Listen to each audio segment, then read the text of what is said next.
I ask you to welcome the casserole with double cheese. The dish is very hearty and rich. It's not just mind-blowing. This is a super mind-blowing experience, Gert. Wow. Just look at this beauty, huh? Friends, hello everyone. Before revealing my dish, I want to recall a bit of the classics. A poem, In the Chilly November Time. How I didn't want to leave the house. Oh, how I wanted it. There's something big and cheesy. Today, my friends, I will be cooking a casserole for you. Not just any casserole, but one with cheese, where there is so much cheese that you will simply dissolve in these milky waters. So I will be cooking a casserole with smoked meats and, of course, with cheese. For today's dish, we will need cheese, a lot of cheese. I will be using two types, Russian and merchant, from the product line of the Thyme group of companies. The company is among the top 5 cheese producers in Russia and has recently started producing cheeses under its own brand for end consumers, home cooks. Can confidently recommend this brand. The cheeses are of the highest quality because they have their own fields and meadows, their own cow farms, their own milk, and their 2 dairy plants. Traditional flavors are made according to Gost. The assortment includes both standard beloved flavors like Dutch cheese and signature cheeses made with unique starters and recipes, such as farmer's cheese with a slight sourness, or Boltasinskaya, marbled, imperial, and merchant cheese, gated with Italian starters. First of all, we need to prepare the smoked meats. In this case, we will be slicing the smoked meats. It will be a variation of a shepherd's pie. If anyone is familiar with world cuisine, there is a dish that exists in both France and England. But I not just use meat. But I really want smoked meats. Moreover, it's important to note that sometimes we can't eat all the smoked meats in time. To avoid losing all of this, we need to freeze it, so that later, when the time comes for solyanka or a casserole like this, we can prepare all of this. Considering that we are using sausages that contain pork, it is certainly the best and tastiest option. Slightly saute everything until golden brown. Most importantly, don't eat it while it's frying. Great. We will also need fresh thyme, green peas, and accordingly fresh spinach. I'm moving all this here. Why are we standing around? Let's go to the stove. Need to saute the smoked meats. In general, the more smoked meats we saute, the tastier it will be. First of all, there won't be a greasy taste, but the flavor of the smoked meat. But despite the fact that we have enough fat, we will still use a small amount of butter. First of all, we definitely grease the baking dish with butter. Slightly saute all of this. Take it. I will saute it. It's best to set a high heat so that it doesn't boil, but rather get sauteed. This way the flavor will be quite vibrant. As I already mentioned, I love green peas when sauteed. I think it's one of the tastiest things there is. I'm using fresh thyme. The filling should be bright, a little salt. But the brightness of our filling will certainly come from the cheese, which is quite creamy. Real, but with a unique flavor. Here, by the way, I want to draw your attention to the fact that I will make the filling based on 2 types of cheese. One half of the casserole will have one cheese and the other half will have the second cheese. This is so you can enjoy and constantly switch between them, from one flavor to another. We added pepper, a small amount of salt, and fresh thyme.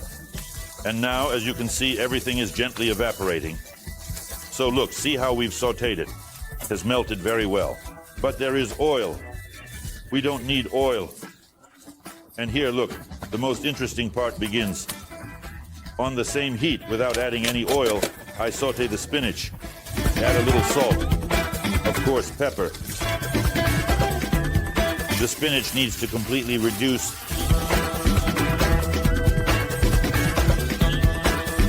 Here we have the fat rendered. I add it here. Not much frying to do now. And now the most important part, the green peas. We mix everything well.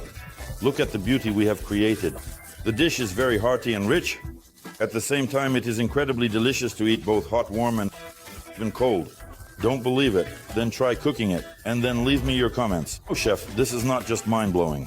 This is super way to heat the pack, to keep everything in order. Half of the filling here and half of the filling there. While our mixture cools down, we will grate the cheese, because it's better not to add the cheese now. It will start melting immediately. Let it sit here for a while, and we will focus on strengthening and pumping our arms. Hands are not for idle use. I will use semi-hard merchant cheese. When sliced, the cheese product has no smell, while the real cheese has a creamy aroma and, of course, taste. Wow, the aroma is actually crazy. Good natural cheese makes any dish and snack tastier. The cheeses from Amin have a delicate creamy taste, melt excellently, and stretch wonderfully in hot dishes. Amin cheeses are a great helper for home cooks. By the way, I can say that this cheese is very good not only for sandwiches, but also, of course, for hot dishes. So, one type of cheese is ready, and of course, Russian. Oh, look at that texture. Just so you understand, real cheese is when it doesn't clump together and doesn't turn into plasticine. It's crumbly. I'm looking at this cheese right now and it seems to be packaged. But as soon as I picked it up, it just started to crumble, which speaks to the quality of the cheese, that it is made from milk. Look, we have two types of cheese ready. Let's move on to some very important points. First, this is cream, and this is accordingly garlic. Take a grater and start grating the garlic very finely here. The idea is for the potatoes to have a slightly creamy garlic flavor. Grate. Oops. Oh, little balls. We simply add garlic to the cream and set it aside. Now the assembly begins. I took some small potatoes, washed them very well, and I won't peel them. Those in the know understand that there are beneficial aspects to potatoes when they are baked, but most importantly, the highest amount of proper, let's say, vitamins and everything else is found in the skin. We take the potatoes, we take a mandolin. I remove the small ones first, we don't need them. And when we reach the desired size, I start gently immersing the potatoes in the garlic cream. So we sliced the potatoes very thinly and evenly, added them to the cream where the garlic was finely grated. We carefully lay the potatoes at the bottom, beautifully in a fan shape. Bottom needs to be completely covered. Well, now for the cheese. Remember right, this cheese, which is a bit darker, is merchant cheese. By the way, you know how to tell if cheese is natural and not a cheese product, which are abundant on store shelves. When choosing cheese in the store, you can press it with your finger. Dent should quickly recover. If the dent remains, then it's a cheese product. Now, as promised, we added a lot of cheese to our filling, and we ended up with 2 fillings. We mixed it and now honestly distribute it carefully into 2 parts of the baking dish, really laying it out beautifully, each having their own half, and on this side the second. But you understand, right, that you can just place it and truly enjoy these delicious flavors. This way, my friends, you can even have several wonderful layers of potatoes. Now, let's move on to the artistic arrangement of the potatoes. Indeed, it's best to have a sufficient amount of potatoes. In this case, there should be more cheese than anything else. I'll say right away, the potatoes will bake for about 50 minutes. If you want the casserole to cook faster, you will need to pre-boil the potatoes. Because if you take cheese and smoked meats with spinach, we have a ready-made product. Therefore, we will do all this to marry the potatoes and cheese. Wonderful. Well, that's not all. There is a small nuance. More precisely, there are 2. You don't need a lot of garlic cream.